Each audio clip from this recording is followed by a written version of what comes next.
ॐ सहना भवतु सहनौ भुनक्तु सह वीर्यं करवावहै तेजस्विनावधीतमस्तु मा विद्विषावहै। ॐ शांति शांति शांति।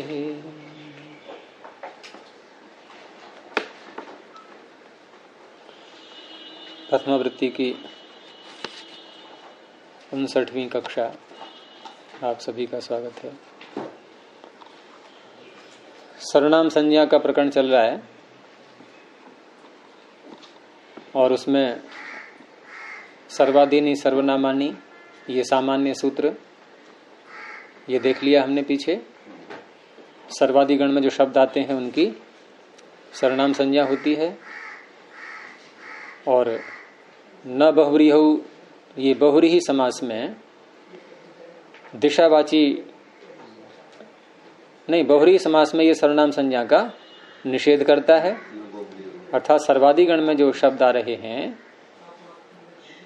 उनमें से कोई शब्द यदि बहुव्रीहि समास में अंत में आ रहा है तो उसमें ये सर्वनाम संज्ञा का निषेध कर देता है।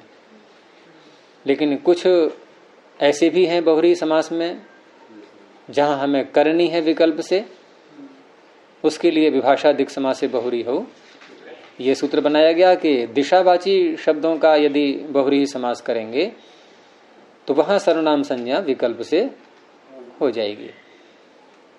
यहां तक का प्रकरण हो गया था। तो अब ये जो सर्वादिनी सर्वनामानी से जो सर्वनाम संज्ञा का प्रकरण प्रारंभ हुआ था इसी को और आगे बढ़ा रहे हैं और साथ में न बहुव्रीहौ से निषेध भी चल पड़ा है ना। तो ये जो अगला सूत्र है ये भी निषेध सूत्र है। तृतीया समासे, तृतीया समासे सप्तमी एक वचनांतम, ये सप्तमी का एक वचन है। और शब्द भी कितना विचित्र है ये कि तृतीया समास, यहां भी समास करेंगे हम तो तृतीयायाः समासः, तृतीया समासः। जैसे दिक् समास में क्या किया था, दिशाम समासः दिक् समासः, वहां भी षष्ठी तत्पुरुष। यहां भी तृतीयायाः समासः तृतीया समासः, ये भी षष्ठी तत्पुरुष। तस्मिन् तृतीया समासे हो गया। और पीछे से सर्वनामानी सर्वादीनि ये सब आ रहे हैं, न भी साथ में जुड़ गया है। अब सूत्र का अर्थ क्या बनेगा कि सर्वादीनि तृतीया समासे सर्वनाम संज्ञकानि न भवन्ति। हैं? नहीं, बहुव्रीहि नहीं है। तृतीया समास में सर्वादि शब्दों की सर्वनाम संज्ञा नहीं होती। प्राप्त किससे हो रही थी?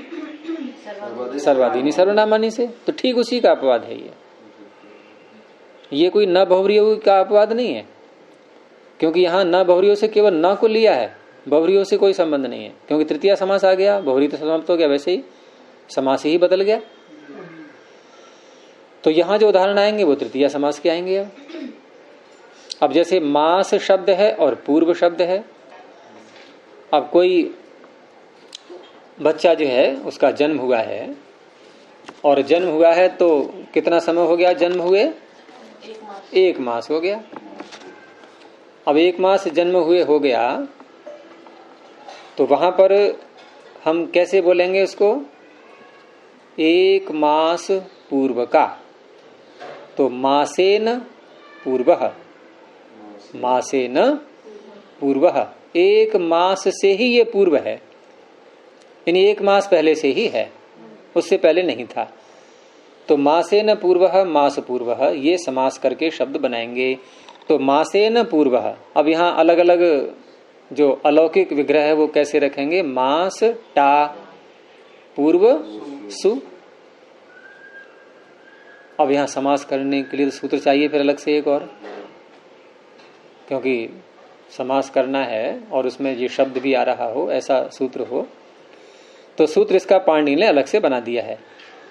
पूर्व सदृश सम ऊन ऊनार्थ कलह निपुण मिश्र श्लक्षणई ही। इसमें शब्द गिना दिए गए हैं ये सारे। सूत्र निकाल लो पहले, ऐसे अर्थ नहीं बनता है। दूसरे अध्याय के पहले पाद में ही है,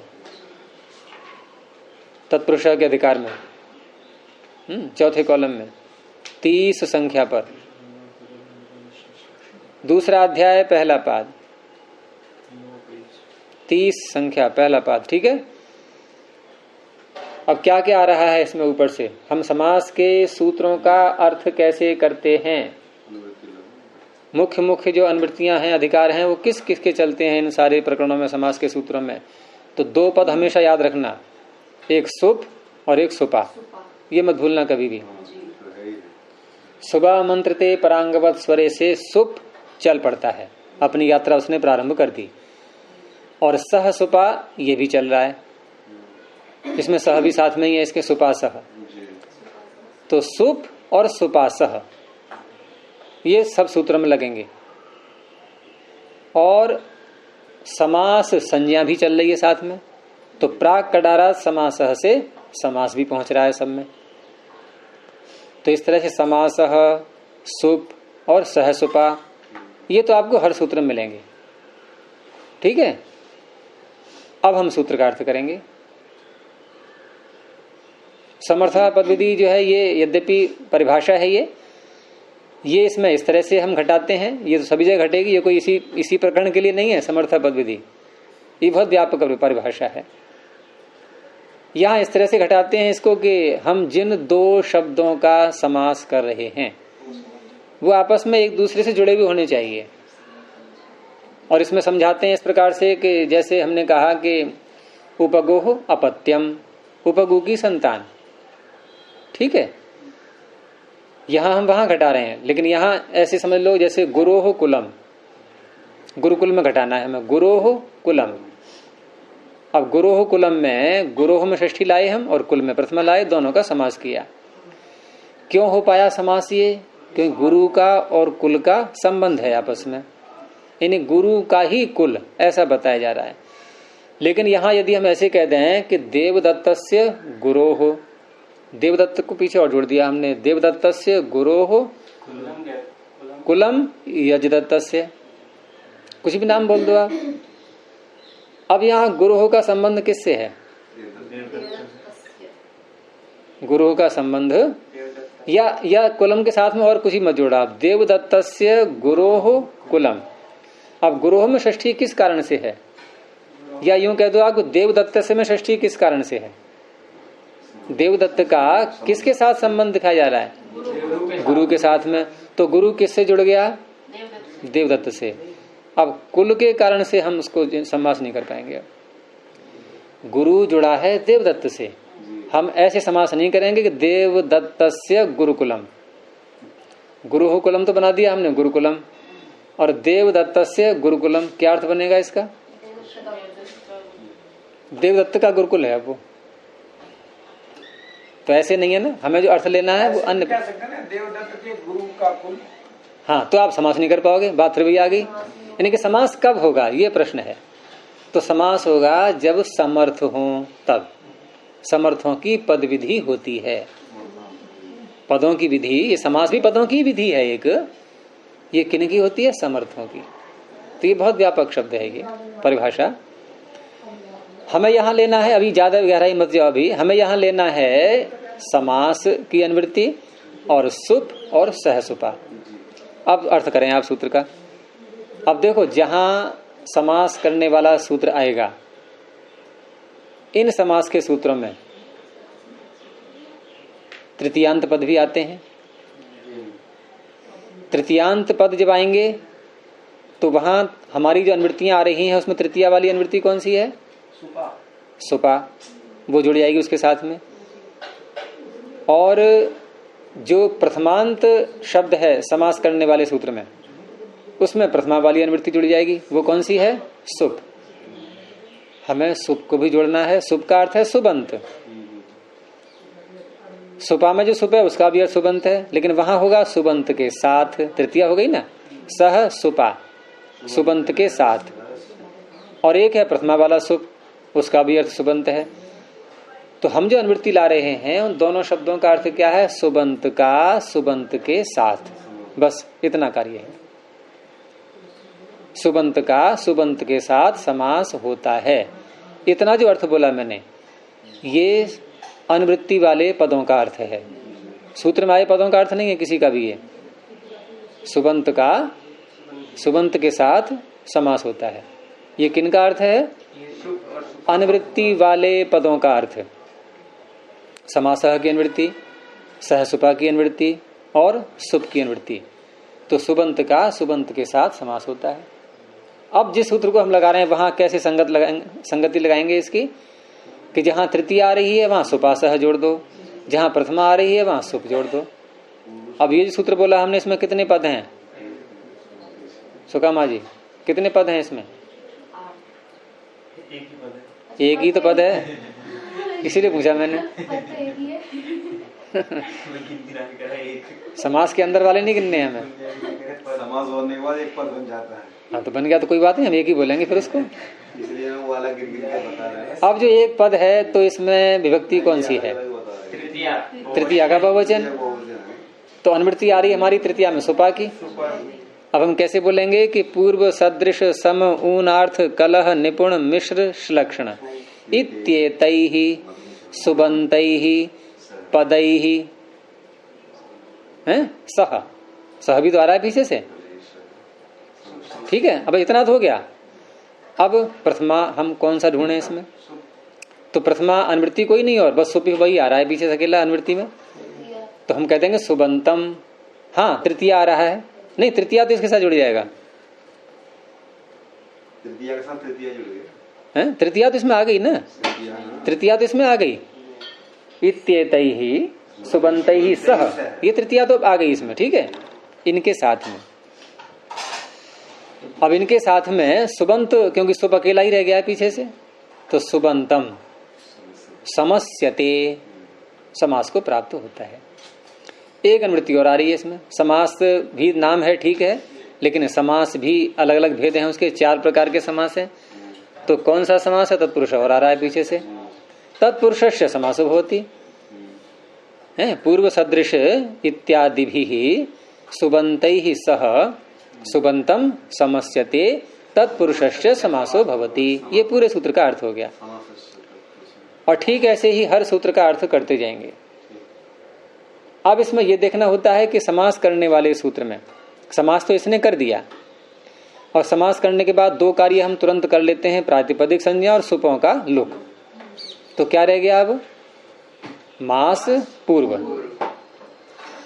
अब यहां पर प्रश्न ये उठेगा कि हम मास को पहले बोलें या पूर्व को पहले बोलें।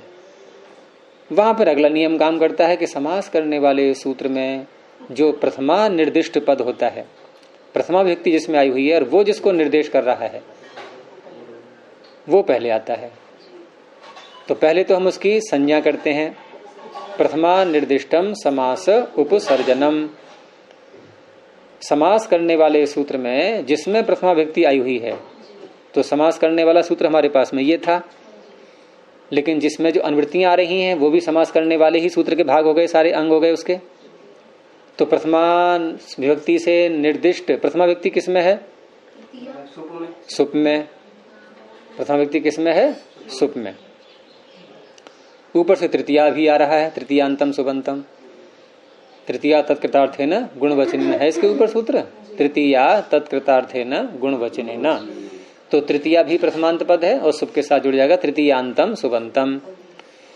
तो तृतीया और सुप ये जो प्रथमा है इसमें, ये किसको कह रहा है? मास को कह रहा है या पूर्व को कह रहा है? अच्छा, तृतीयांत सुबंत, ये इसका अर्थ है। तो मास तृतीयांत सुबंत था या पूर्व तृतीयांत सुबंत था? फिर आपने कैसे कह दिया पूर्व कह रहा है? पूर्व तो प्रथमांत था। तृतीयांत कौन था? तो मास को कह रहा है। समास करने वाले सूत्र में प्रथमा विभक्ति से निर्दिष्ट पद मास को कह रहा है, क्योंकि सूत्र का अर्थ बनेगा कि तृतीयांत सुबंत का समास होता है। तो तृतीयांत सुबंत मास है या पूर्व है? ये तो मास को कह रहा है, तो मास का नाम क्या हो गया? उपसर्जन। न प्रथमा निर्दिष्ट है ना। कौन कौन, एक एक बात खोलते जाइए। कौन है प्रथमा निर्दिष्ट? विभक्ति के द्वारा। देखो प्रथमा को अलग करो, आप निर्दिष्ट को अलग करो। हाँ, प्रथमा निर्दिष्ट का अर्थ क्या है आप ये बताइए पहले। प्रथमया निर्दिष्ट, प्रथमा निर्दिष्ट। तो प्रथमा के द्वारा निर्दिष्ट, पहले प्रथमा को लाइए, वो कहाँ है पहले उसको ढूंढो आप। प्रथमा को निर्दिष्ट बाद में बोलना। प्रथमा किस में है? तृतीया और सुप, इसमें है प्रथमा। तृतीया और सुप, और तो कहीं नहीं है। देखो सहसुपा में तृतीया हो गई। नहीं अभी आप इसी में रहो ना, इसी में रहो, आपका सारा प्रश्न सुलझ जाएगा कि समास करने वाला सूत्र आप कौन सा बोलोगे। अनुवृत्ति मिला करके पूरा बनता है हमारा वाक्य, अनुवृत्ति मिला करके, अधिकार मिला करके पूरा जो वाक्य बनता है एक, वो क्या है? समास करने वाला सूत्र। उसमें प्रथमा व्यक्ति किसमें है? तृतीया में और सुप में। अब इसके द्वारा निर्दिष्ट वो कौन है? वो वही है जिसके आगे तृतीया आएगी, वही तो होगा। तो वो हो गया हमारे यहाँ पर इस प्रकरण में, इस उदाहरण में मासेन, यानी कि मास और टा, ये था। समास विधायक सूत्र सलक्षणी, ये सलक्षणी जो करेगा तृतीया के द्वारा, तृतीया के बहुवचन है, और ये समास विधायक सूत्र भी है। समास विधायक सूत्र प्रथमा क्या तृतीया। देखो आपकी उलझन क्या है मैं बताऊं। आप तृतीया देख रहे हैं श्लक्षणी में, और इस तृतीया को घटा रहे हैं मासेन में, कि मासेन में तृतीया है। इस तृतीया का अर्थ है इनके साथ, इस तृतीया का अर्थ है इन शब्दों के साथ समास होता है। किसका? ये तो साथ हैं, ये साथ निभाएंगे केवल। देखो साथ हम कहाँ बोलते हैं? सह शब्द जब आता है प्रयोग में, तो सह के योग में तृतीया करते हैं हम, लेकिन वो तृतीया जिसमें होती है सह के साथ में, वो मुख्य होता है कि गौण होता है? सहयुक्ते अप्रधाने, अप्रधान में तृतीया होती है। ये प्रधान नहीं है, ये अप्रधान है। इनके साथ में किसी का समास होगा, वो मुख्य होगा। वो कौन है? मास। तृतीयांत सुबंत वो मुख्य है, और मुख्य है तो वैसे ही पहले आना चाहिए नियम के अनुसार। भाई मुख्य को हम पहले जगह देते हैं। हाँ तो मुख्य हो गया मास, और सूत्र भी कह रहा है उपसर्जनम पूर्वम, यानी कि मास का नाम है उपसर्जन। अब आप बताइए फिर दोबारा, मास का नाम उपसर्जन क्यों है? मैंने प्रश्न किया है, आप समझाइए इसको। मास का नाम उपसर्जन क्यों पड़ा, किस आधार पे है? आप दीजिए उत्तर जितेव जी। मास को उपसर्जन क्यों कहा जा रहा है? नहीं नहीं ऐसे नहीं, अब उसी शैली से जो सूत्र बता रहे हैं वैसे। निर्दिष्ट उपसर्जन किसे कहते हैं? हाँ तो इसको यहाँ कैसे घटाएंगे? विधायक सूत्रों में जो प्रथमा से निर्दिष्ट होता है वही वो उसकी शब्द संज्ञा होती है। अच्छा एक मिनट, इसी वाक्य को रखना भी आप। आपका वाक्य है समास विधायक सूत्र में जो प्रथमा विभक्ति से निर्दिष्ट होता है, अर्थात जिसमें, मैं और खोल रहा हूँ, अर्थात आपके भाव को खोल रहा हूँ, अर्थात जिसमें प्रथमा विभक्ति आई हुई है उसका नाम उपसर्जन होता है। नहीं नहीं, ये अर्थ कहाँ से लिया फिर आपने? वही पूछ रहा हूँ मैं, क्योंकि आपका जो अर्थ जा रहा है ये जा रहा है तृतीया शब्द का नाम उपसर्जन और सुप का नाम उपसर्जन। आपके अर्थ से क्या निकलेगा? उपसर्जन कौन है? तृतीया शब्द और सुप शब्द, मास नहीं। उसके द्वारा तो फिर अर्थ बदलो आप, फिर दोबारा अर्थ बोलो प्रथमा निर्दिष्टम का। प्रथमा निर्दिष्टम समास उपसर्जनम। समास विधायक सूत्र में जो प्रथमा निर्दिष्ट से नहीं, समास विधायक सूत्र में जिनमें प्रथमा व्यक्ति आई हुई है, जिन पदों में, उससे निर्दिष्ट जो उससे निर्दिष्ट, ऐसे बोलना पड़ा ना, दो भाग करने पड़ेंगे आपको उसको। तो समास विधायक सूत्र में प्रथमा व्यक्ति किसमें आई है? तृतीया में और सुप में। उससे जो निर्दिष्ट है वो जिसको, वो किसको कहता है? तृतीयांत सुबंत को बोलता है वो आ गया मासेन। अब समास विधायक सूत्र क्या है? समास विधायक सूत्र ही है ना। समास विधायक सूत्र है समास, सहसुपा, शुभ, तृतीया और पूर्व सदृश पूरा बोल दो। पूरा ये समास विधायक सूत्र, ये पूरा एक सूत्र हो गया। अब इस पूरे सूत्र में प्रथमा व्यक्ति किस किस में है? शुभ है, तृतीया है, ये प्रथमा व्यक्ति से आगे। अब ये जिसको कह रहे हैं, ये जिसको कह रहे हैं, ये किसको कह रहे हैं? मास को कह रहे हैं।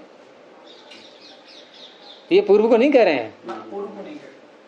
तृतीयांत सुबंत। क्या गुरुजी मासेना पूर्व मास पूर्व या पूर्व। हाँ, आपने मासेना तृतीया देख ली, इधर ये तृतीया देख ली इस लक्षण में। ये मासेना पूर्व तो ये मासेना तृतीया है, पूर्व में प्रथमा है। हाँ। ये मास कह रहे हैं ना, पूर्व कह रहे हैं प्रथमा, प्रथमा पहले जाना प्रथमा है, चाहिए। ये प्रथमा विभक्ति तो विभक्ति है इसमें, और यहाँ तृतीया विभक्ति है। तो हमने कहा ये प्रथमा विभक्ति जिसके लेना चाहिए पूर्व। ये यही देख रहे हैं प्रथमा गुरुजी में। चलिए, ये उदाहरण तो अब हो गया ना स्पष्ट। तो इस तरह से रखेंगे इसको।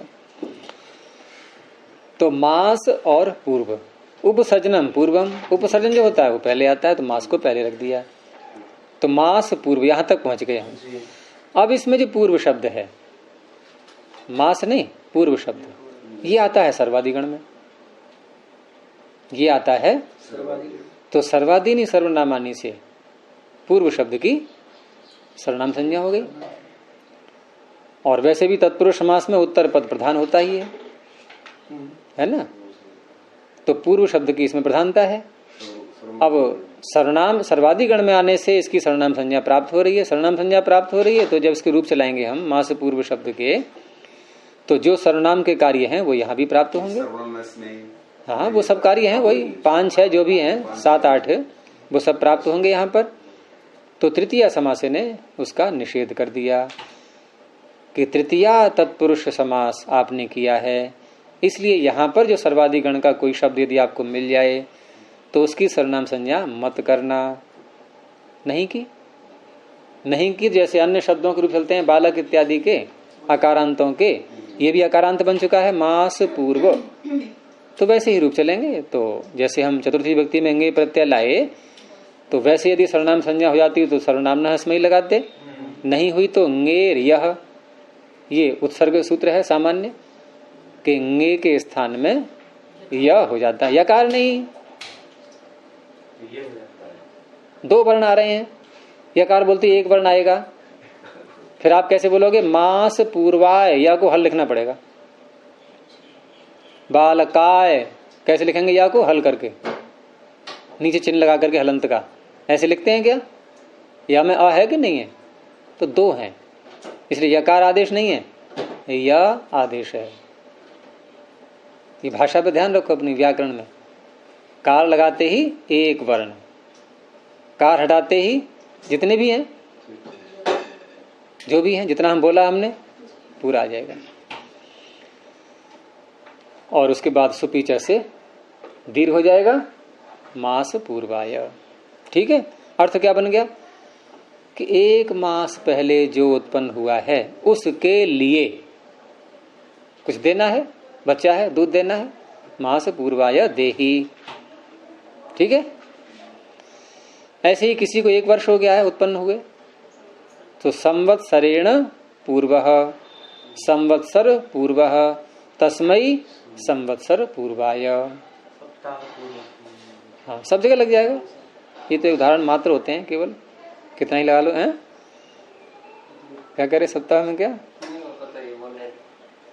अब 2 दिन 3 दिन ही हुए उत्पन्न हुए तो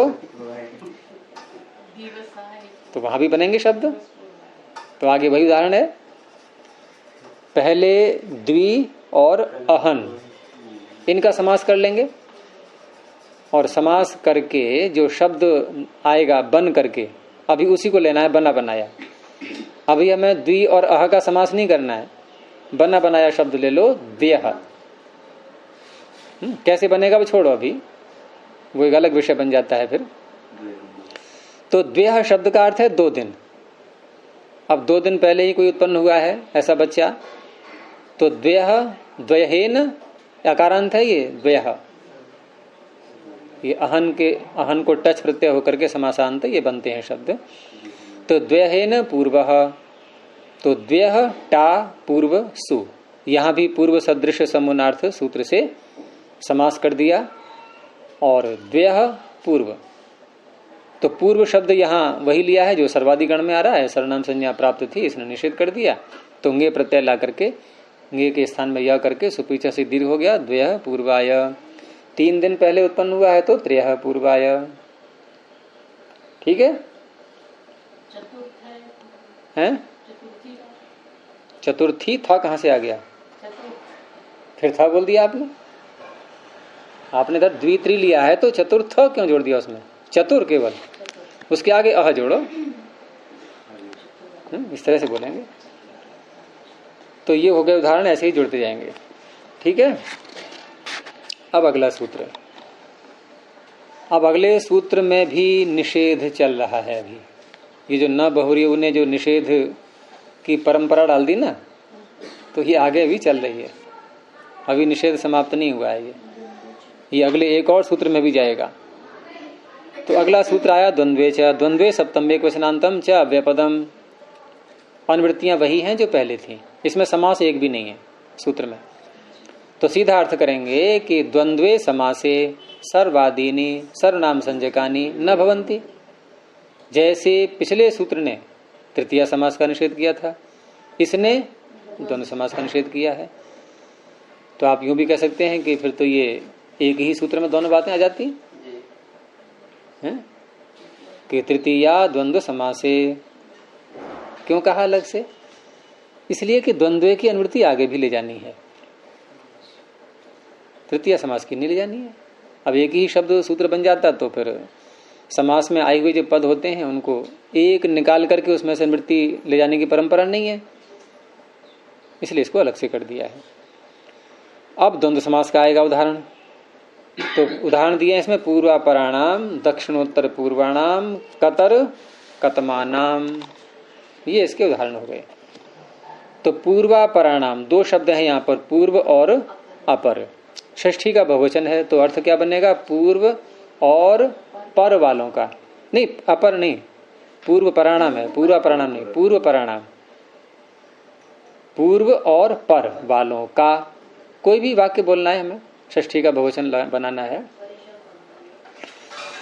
तो पूर्व और पर, पूर्व के भी बहुत लोग हैं, पर के भी बहुत लोग हैं, इसलिए बहुवचन में विग्रह करेंगे पूर्वाश्च पराश्च।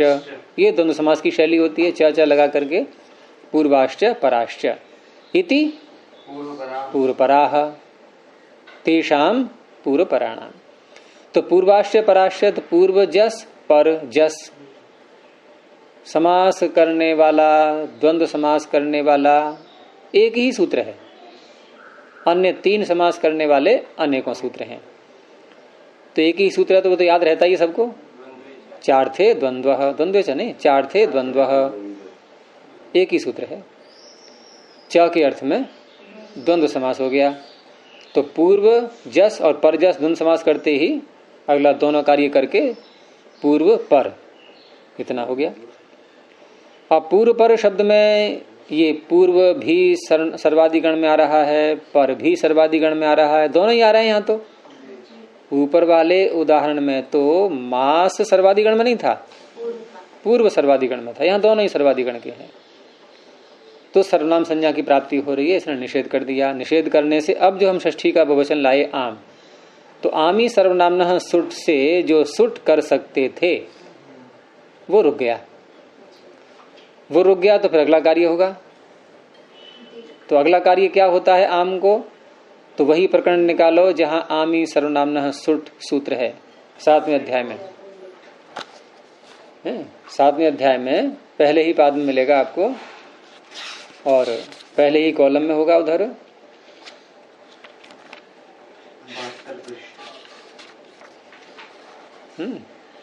जैसे आमी सर्वनामनः सुट आया था 52 संख्या पर, और उसके आगे फिर 53 सूत्र और फिर 54। तो 54 संख्या पर है ह्रस्व नद्यापो नोट। ये क्या कहता है? ह्रस्व नदी और आप। तो नदी का तात्पर्य नदी संज्ञा वाले शब्द, और आप का अर्थ है आबंत, टाप डाप चाप जिनके अंत में होता है, और ह्रस्व ले लिए। तो ह्रस्व ये बहुत व्यापक शब्द है, बहुत जगह लगेगा ये, जितने भी ह्रस्वांत अंग हैं। तो ह्रस्वांत अंग नदी अंग और आबंत अंग, इनसे उत्तर। ऊपर से आ रहा है आमी से आमी, सप्तमी का है ये, षष्ठी में बदल जाएगा, पंचमी से उत्तर है इसलिए। तो इनसे उत्तर आमह, आम को क्या होता है, नुट आगम होता है। नुट है टित, टित होने से आम के पूर्व में आएगा और नुट का नकार बचेगा तो आम का बन जाएगा नाम।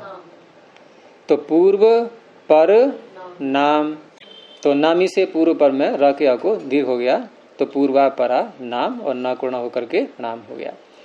ऐसे ही आगे पूर्व पराणामी हो गया। और अकेला पूर्व शब्द बोलेंगे। दूसरा क्या था उदाहरण इसका, पूर्व पराणाम, इन्होंने इसमें इधर पूर्वा लिख दिया है। चलो बनाएंगे, बनेगा तो एक सा ही, क्योंकि अपर शब्द भी सर्वाधिगण में है। पूर्व पराणाम बोलेंगे तो अर्थ हो जाएगा कि इसमें इनकी अशुद्धि आ गई है कि इधर तो इन्होंने पूर्वा कर दिया है, वो पूर्व और अपर, और सिद्धि में दे दिया है पूर्व पर। तो या तो इधर को संभाला जाए या इधर को। आपके में क्या है, इसमें क्या है पहले वाले संस्करण में पूर्व पराणाम नहीं, और इधर सूत्र के उदाहरण में पूर्व पराणाम, उदाहरण में पूर्व पराणाम है जी। तो ये भूल हो गई इनसे। फिर ये नया संस्करण है मेरे पास में, इसमें भूल हो गई है। तो पूर्व पराणाम। आगे है दक्षिणोत्तर पूर्वाणाम। अब दक्षिणोत्तर पूर्वाणाम में तीन तीन शब्द हैं।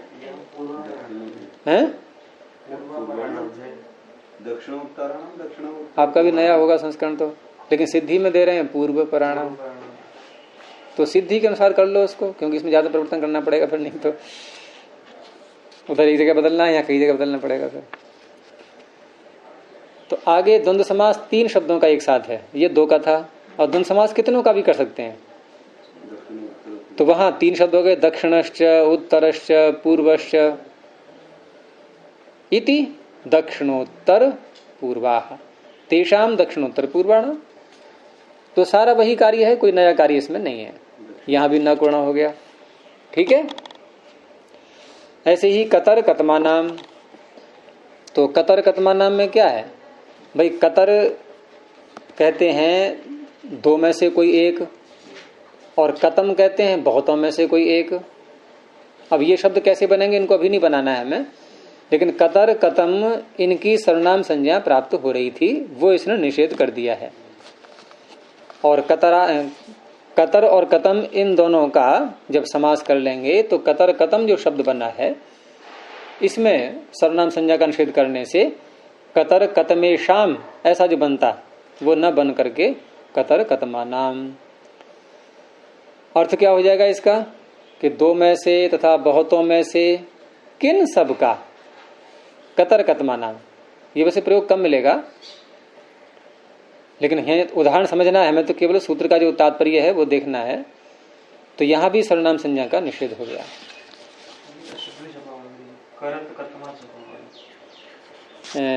उदाहरण में या सिद्धि में? सिद्धि में। अच्छा, तो ये नए संस्करण में संभाल दिया है इन्होंने, कहीं गलती हो गई है, कहीं संभल भी गया है। यहाँ सही है कतर कतमा नाम। आपके में भी लिखा होगा फिर करत नहीं, कतर कतरा। तो फिर ये और पहले का है क्या? कतर कतरा। ये और पहले का है। ऊपर कतर में, नीचे कतर कतमा। 2013 का है। नहीं, कतर कतमा नाम एक ही शब्द शब्द है, और कहाँ है? ऊपर नीचे क्या मतलब? अच्छा, विभाषा जैसी की बोल रहे हो? मैं द्वंद्व में देख रहा हूँ।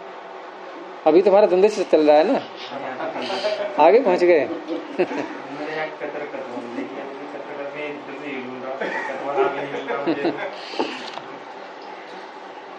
अच्छा, विभाषा जैसी में ही मान लो देखें हम, तो इसमें उदाहरण जहाँ लिखा है सूत्र का, तो कतर कतमे कतर कतमा, ये भी सही है। और सिद्धि में कतर कतमे, फिर कतर कतमा, फिर कतर कतमा, फिर कतर जस कतम जस, फिर कतर कतम जस, कतर कतम कतर कतमा कतर कतमा। इसमें तो पूरा सही है हमारे में। तो अच्छा आप ये बोलो कौन सा पृष्ठ और कौन सी पंक्ति? विभाषा जैसी है। ठीक है, सिद्धि में। हाँ, सिद्धि के बीच में हाँ तो पहले आपको पृष्ठ बदल गया, देखो मेरी तरफ इधर आ रहा है, ये आपका इधर को आ रहा है, करत कतमा लिखा। तो आपकी में ऐसी होगा, शुद्ध होगा, फिर वो संस्करण इससे मेल खा रहा है। 2013 संस्करण है। चलो जो भी है संभाल लो उसको। तो अगला सूत्र एक और ले लेते हैं, विभाषा जसी। ठीक है, तो विभाषा जसी, विभाषा प्रथमैक वचनांतम, जसी सप्तम्यक वचनांतम। अब यहां भी निषेध तो चल ही रहा है पीछे से, है ना, और द्वंद्व साथ में और जुड़ गया। लेकिन जब पिछले सूत्र ने द्वंद्व समास में सर्वनाम संज्ञा का निषेध कर दिया और ये कर रहा है द्वंद्व समास में सर्वनाम संज्ञा का विकल्प, तो ये तो विरोध आ गया ना, कि एक कह रहा है द्वंद्व समास में विकल्प से होती है, एक कह रहा है होती ही नहीं। तो अब क्या करेंगे? अब दोनों की बात को बांटेंगे थोड़ा। तो बांटेंगे ये कि विकल्प से करने वाला सूत्र ये सारे द्वंद्व समास में विकल्प नहीं कर रहा है, केवल एक प्रत्यय के परिणति। वो प्रत्यय कौन सा है? जस। और इसीलिए पिछले सूत्र में जो उदाहरण दिए हैं वो षष्ठी व्यक्ति के हैं, जस के नहीं है ना। जस में क्योंकि अगला सूत्र विकल्प करने जा रहा है तो वहां विकल्प करेगा वो। तो सूत्र का अर्थ बन जाएगा कि द्वंद्वे समासे सर्वादीनि सर्वनाम संज्ञकानि जसी परतः विभाषा न भवन्ति। अब विभाषा न भवन्ति क्यों कहा गया है? क्या हम ये नहीं कह सकते कि विभाषा भवन्ति? निषेध करने के बाद विकल्प है, तो निषेध का विकल्प है ये निषेध का विकल्प, यानी कि अप्राप्ति का विकल्प, अप्राप्त विभाषा है। अगर मतलब विभाषा कर देते हैं ना आधार नहीं करते तो क्या हो जाता है? संगति नहीं लगेगी, क्योंकि विकल्प से होती है। प्रवृत्ति होती है। सुनो आप अर्थ करेंगे फिर कि विकल्प से होती है सर्वनाम संज्ञा, जस परिणते विकल्प से होती है। ठीक है, सुनो पहले इतने पहले विकल्प से होती है, नहीं होती की बात छोड़ो, अभी विकल्प से होती है। तो विकल्प से होती है इसका अर्थ है किसी से नित्य प्राप्त थी। आप हाँ करो, किसी से नित्य प्राप्त थी, वो सूत्र कौन सा है?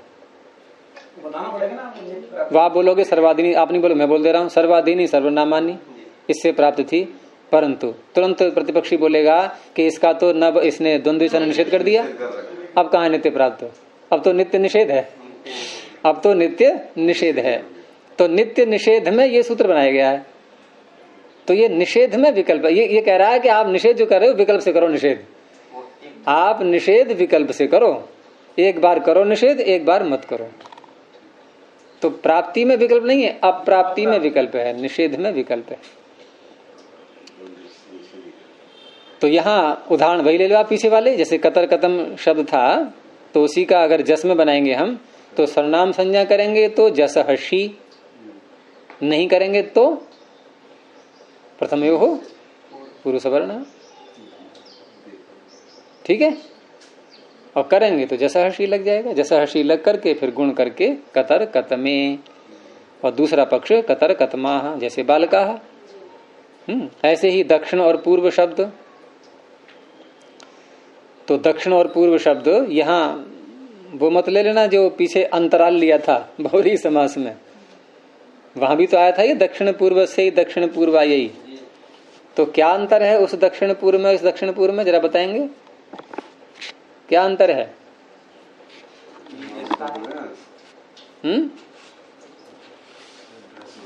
देखो वहां दक्षिण पूर्व का क्या अर्थ था? दक्षिण पूर्व से ही अंतराल था। यहाँ दक्षिण पूर्व का अर्थ क्या है? ये द्वंद्व है, ये द्वंद्व है। और द्वंद्व है तो दक्षिण पूर्व ये दोनों दिशाएं बोली जा रही हैं एक साथ, अब बीच वाली नहीं है। ये अंतर है। ये अंतर क्यों आया? समास के कारण से। वो बहुरी समास तथा दिंग नामानी अंतराले सूत्र से, ये है द्वंद्व समास, चार थे द्वंद्व सूत्र से। ठीक है, तो दक्षिण पूर्वे दक्षिण पूर्वा है, जैसा शी लग जाएगा, नहीं तो दीर्घ हो जाएगा।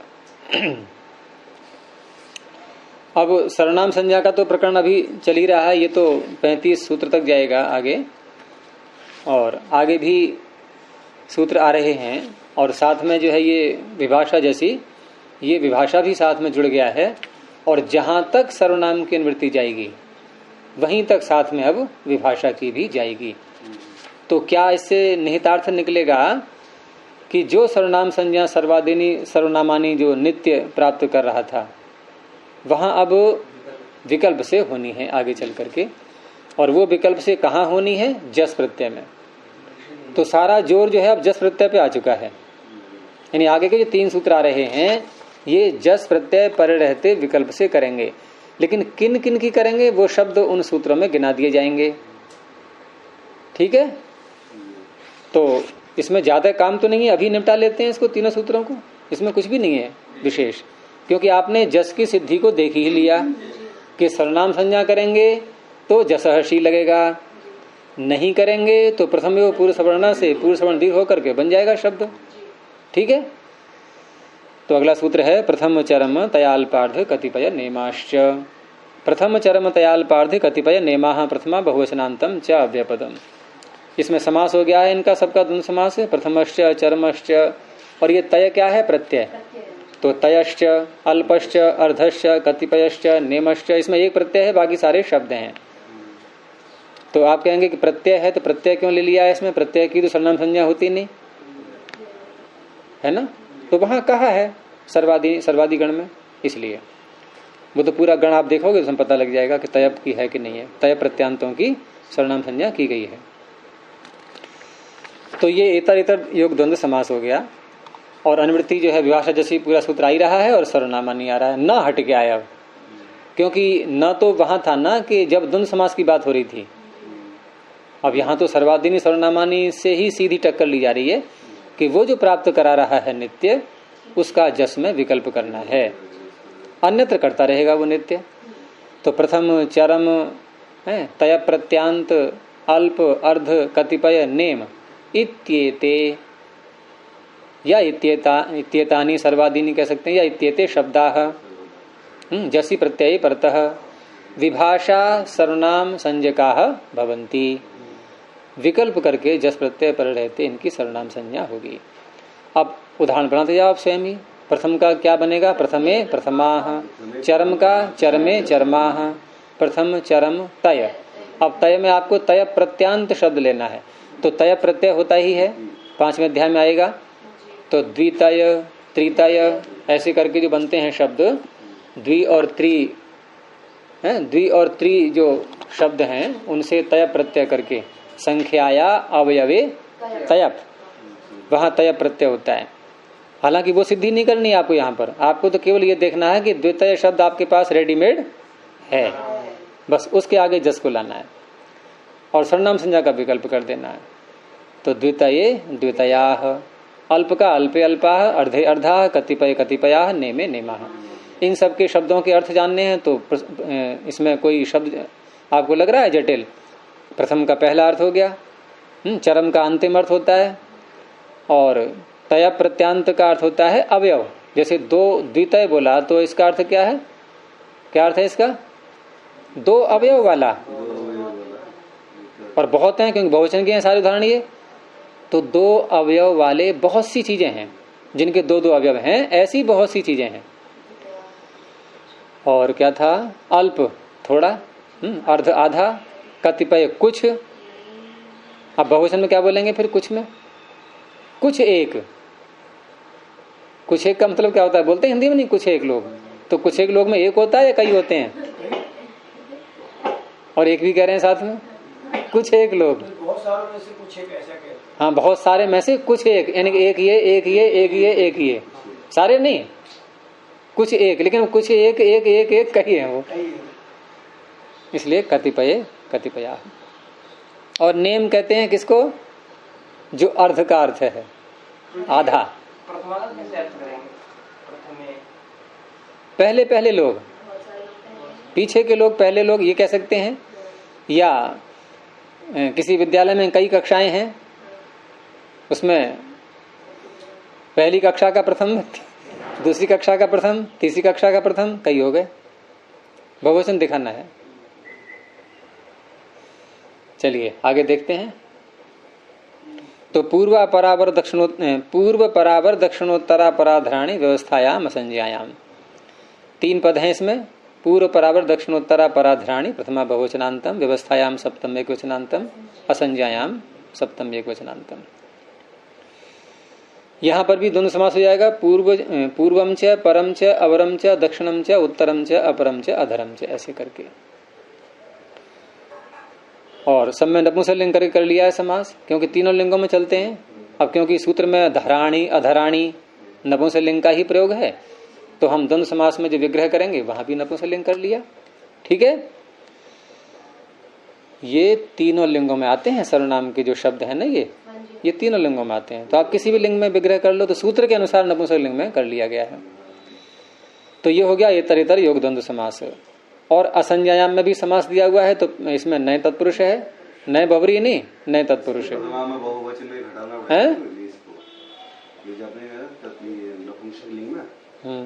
ये पूर्व पर दक्षिण उत्तर अधरा तानी।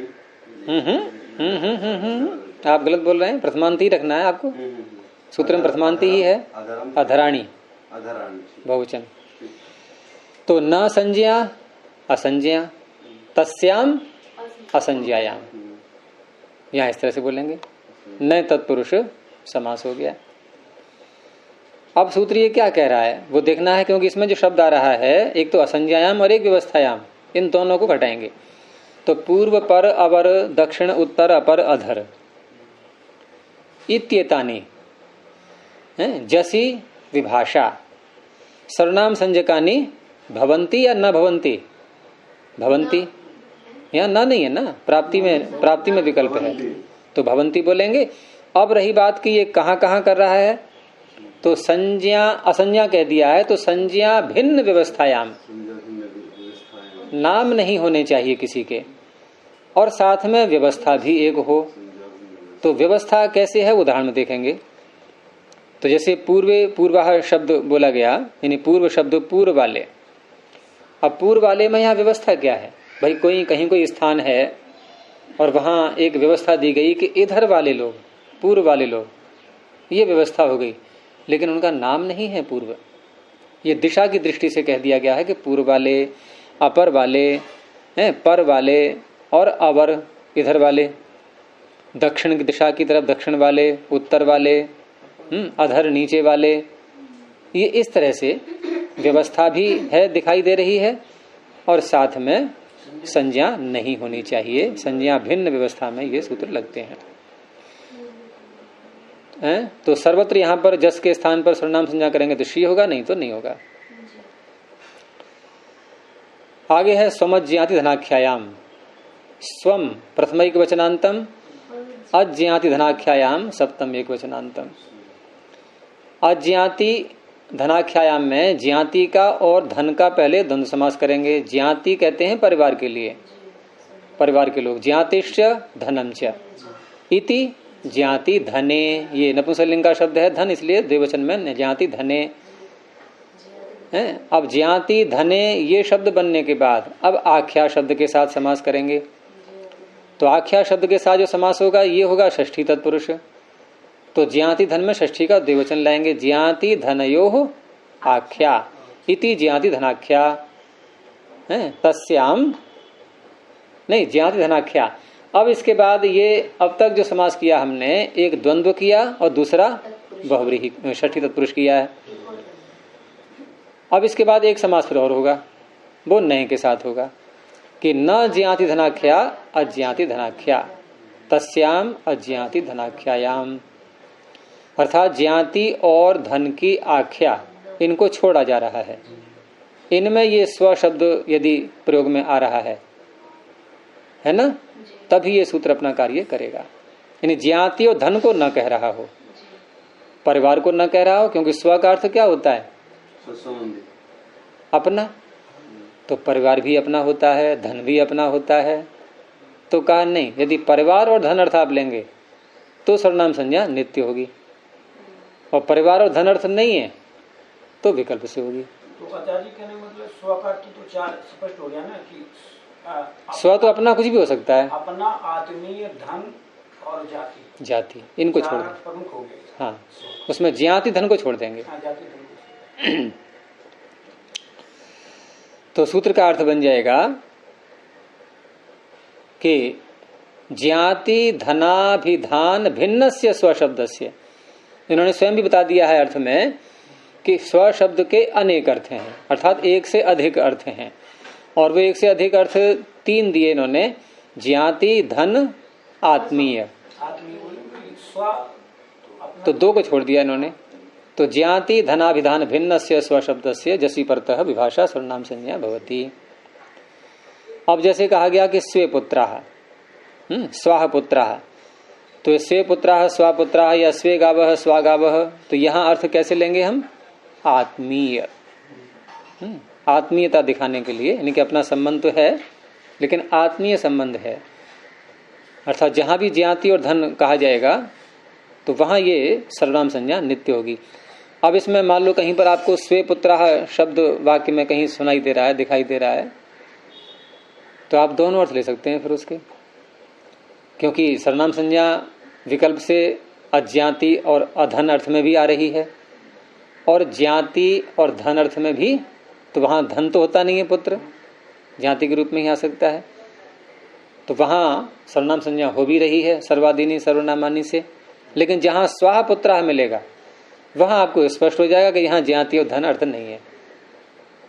जहां स्वाह पुत्राः मिलेगा, स्वे पुत्राः में दोनों बात हो सकती हैं, स्वे पुत्राः में दोनों बातें, क्योंकि सर्वनाम संज्ञा अगर ज्ञाति मानकर करेंगे हम तो पूर्व सूत्र से हो ही जाएगी सर्वादीनी सर्वनामानी से, और अज्ञाति अर्थ में करेंगे तो इससे भी विकल्प है, तो विकल्प में भी एक पक्ष में होनी ही है ना। लेकिन स्वाह पुत्रा यदि वाक्य प्रयोग में आ रहा है तो स्पष्ट हो जाएगा कि ज्ञाति अर्थ नहीं है, तो आत्मीय है बस केवल, है ना। ऐसे ही गाय है, स्वे गावः स्वागावः, आत्मीया इत्यर्थ है। आगे एक सूत्र, अभी तो दो रह गए हैं ये, नहीं एक रह गया, चलो इसको ले लेते हैं। अंतरम बहिर्योगोपसंव्यानयोः, अंतरम प्रथमैक वचनांतम बहिर्योगोपसंव्यानयोः सप्तमी द्विवचनांतम। अब बहिर्योग का मतलब क्या है? बाहर से संबंध। बहिर्योगः, बहिर्योगः अव्यय है, ये अव्यय का समास ऐसे ही करते हैं, उसमें खोलने के लिए बहिर इत्यनेन योगः ऐसे बोल दिया है, क्योंकि विभक्ति तो आ नहीं पाएगी, अव्यय है ये बहिर, तो बहिर्योगः बहिर्योगः। और उपसंव्यान का अर्थ होता है कि जिसको पहना जाता है, उपसंव्यते है, जिसको धारण किया जाता है, जिसको पहना जाता है, उसे उपसंव्यान कहते हैं। व्यय संवरण धातु है ये। तो जो वस्त्र पहने जाते हैं उन वस्त्रों में, जैसे पहले हमने कोई वस्त्र पहना, फिर उसके ऊपर से एक और पहन लिया, एक और पहन लिया, ऐसे बोलते हैं ना। तो यहां जो अंतर शब्द आ रहा है ये बहिर्योग अर्थ में लेना है और उपसंव्यान अर्थ में लेना है। तो बहिर्योग और उपसंव्यान, इसमें समास जो है, बहिर्योग का तो अर्थ हो ही गया, और बहिर्योग और उपसंव्यान इन दोनों में द्वंद्व समास करेंगे। तो बहिर्योगस्य उपसंव्यानम च इति बहिर्योग उपसंव्याने तयोः बहिर्योग उपसंव्यानयोः। ये कौन सा समास हो गया? इतरेतर योग द्वंद्व समास। अर्थ हो जाएगा बहिर्योगे उपसंव्याने च, दो प्रकार से। बहिर्योगे उपसंव्याने च अंतर शब्दस्य जसी परतः विभाषा सर्वनाम संज्ञा भवति। अंतर शब्द की सर्वनाम संज्ञा विकल्प से करेंगे, लेकिन अर्थ क्या होगा उसका? या तो बहिर्योग अथवा उपसंव्यान योग, उपसंव्यान संबंध, ये दोनों बातों में से देख लेंगे। जैसे बहिर्योग का उदाहरण दिया इन्होंने, अंतरे गृहाः अंतरा गृहाः। अब यहां क्या अर्थ होगा इसका? क्योंकि अंतर शब्द है, अंतर का अर्थ अंदर भी होता है, और अंतर का अर्थ जैसे देश देशांतर, क्या अर्थ हुआ? देशांतर में अंतर है, ऐसा क्या अर्थ हुआ? भिन्न, भिन्न, अन्य, यहां वही अर्थ है। अंतर के अब तभी खोलना पड़ता है जब किसी शब्द के एक से अधिक अर्थ होते हैं, तो वहां बताना पड़ता है हमें कौन सा अर्थ लेना है। तो यहां बहिर्योग अर्थ है, यानी कि अन्य है, भिन्न है बिल्कुल। तो अंतरे गृहा, यानी बाहर के घर। कोई गांव है और गांव में कोई दुष्ट मनुष्य रहते हैं, उनको अलग कर दिया लोगों ने मिलकर के, सबने उनका घर गांव से अलग बना दिया। तो ऐसे घर कैसे कहलाएंगे? अंतरे गृहा, अंतरागृहा, ये हो गया। और उपसंव्यान, उपसंव्यान में जो वस्त्र पहने जाते हैं उनकी बात हो रही है। तो अंतरे शाटका, अंतरा शाटका, तो इसमें अंदर का वस्त्र आ जाएगा, ये अंदर का अर्थ है, ये बहिर्योग नहीं है, क्योंकि बहिर्योग तो पीछे कही दिया है। तो अंतरे शाटका, अंदर का जो शाटक है, जैसे महिलाएं पहनती हैं, जैसे धोती है उसके अंदर पेटीकोट वगैरह अन्य वस्त्र होते हैं ऐसे, तो वो जो आते हैं प्रयोग में, तो उन्हें कह सकते हैं अंतरे शाटका, अंतरा शाटका। तो इन सब शब्दों में यहाँ सर्वनाम संज्ञा का विकल्प दिखाया गया है। तो मुख्य विषय यहाँ पर केवल जस का, और जस का प्रयोग नहीं करना है आपको, अन्य कोई प्रत्यय लाना है तो आप आंख बंद करके सर्वनाम संज्ञा कर ही लेंगे, कोई बात ही नहीं है। तो ये सारा सर्वनाम संज्ञा का प्रकरण पूरा हुआ। आगे 5 सूत्रों में अव्यय संज्ञा चलेगी। अब यहाँ पुल्लिंग दिया है, देखो ये भी चलता है, दोनों प्रकार से चलते हैं, ठीक है।